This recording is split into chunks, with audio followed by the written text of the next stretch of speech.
Extremely Loud Chapter 2. I convinced my dad to let me do one more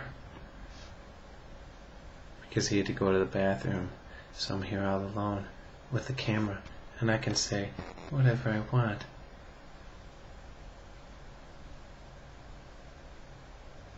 You may be wondering why a baby has such big teeth. My mom was too.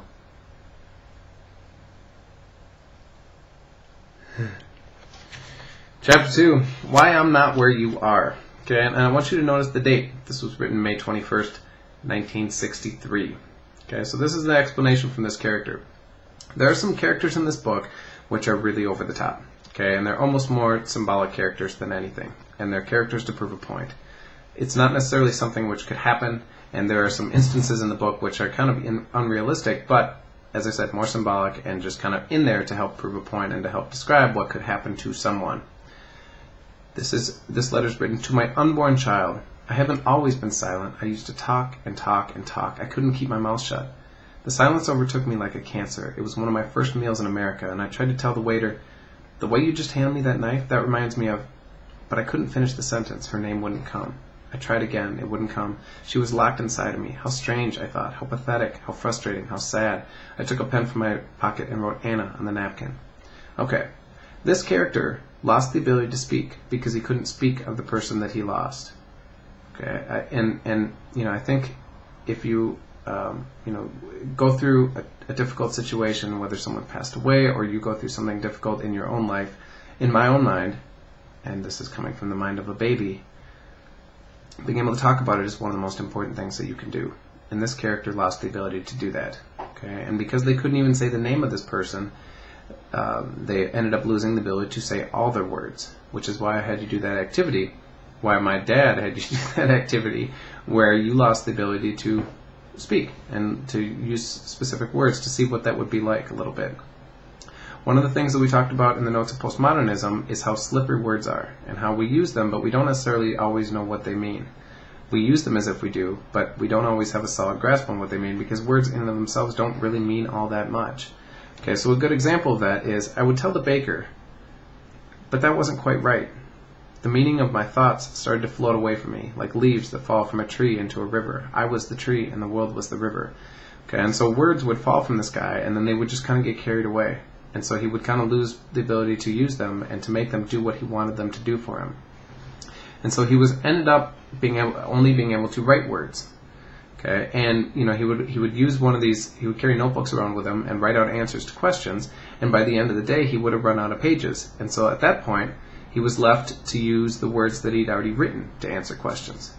Okay, and so if the thing on the top of page 17, after time, I had only a handful of words left. If someone did something nice for me, I would tell them, the thing that comes before you're welcome.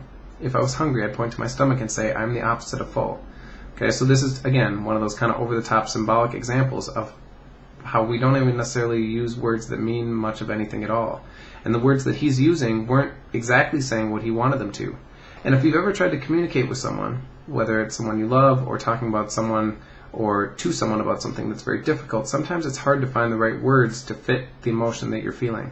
And this is kind of, again, a symbolic example of that. And so by the end of the day, he'd be flipping to various pages in his notebook and pointing to expressions which kind of would answer questions but didn't necessarily fit exactly what he was trying to say. And again, it's not overly realistic, but on a symbolic level, this is kind of what people go through on a day-to-day level, particularly when they're trying to talk about things which are important to them. And again, he's writing these letters to his unborn child, to a kid that hasn't been born yet.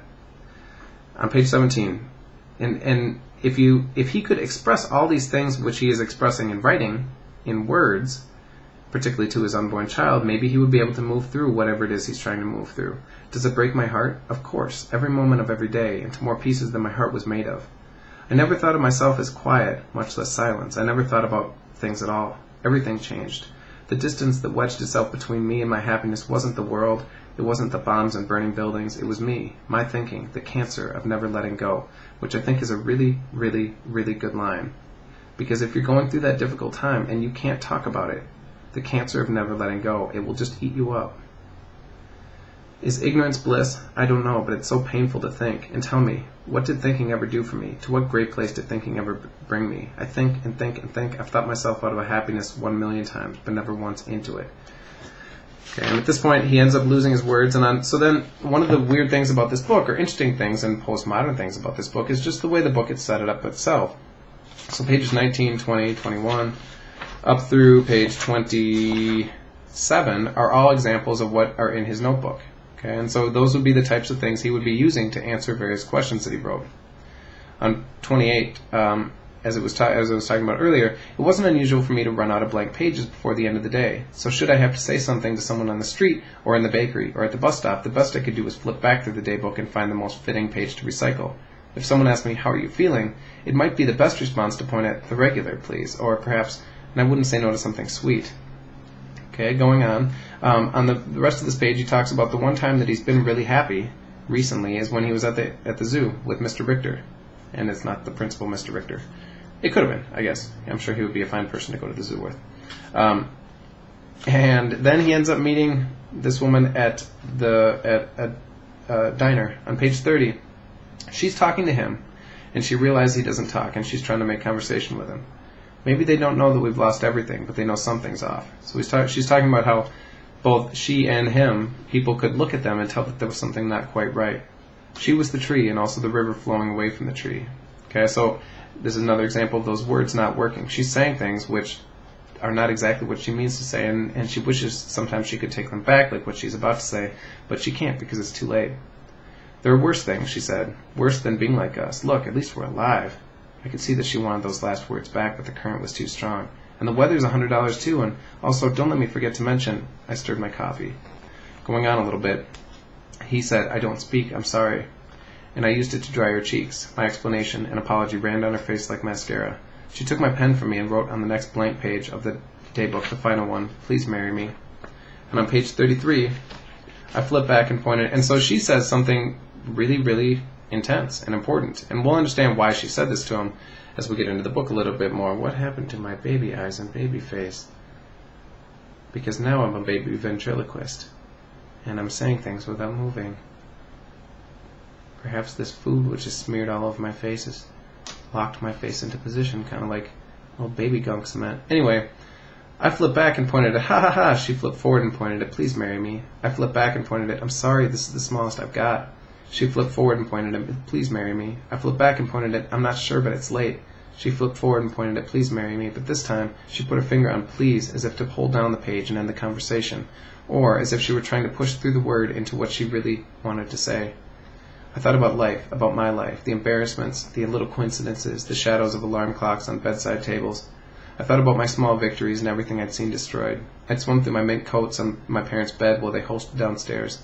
I'd lost the only person I could have spent my only life with. Okay, so we get a little hint there of what's going on with this guy and what his problem is. I'd left behind tons of marble. I could have released sculptures. I could have released myself from the marble of myself. And I forget which sculptor it was. I want to say Michelangelo, but I very well could be making that up because I'm just a baby. And someone asked him, how do you make sculptures out of marble?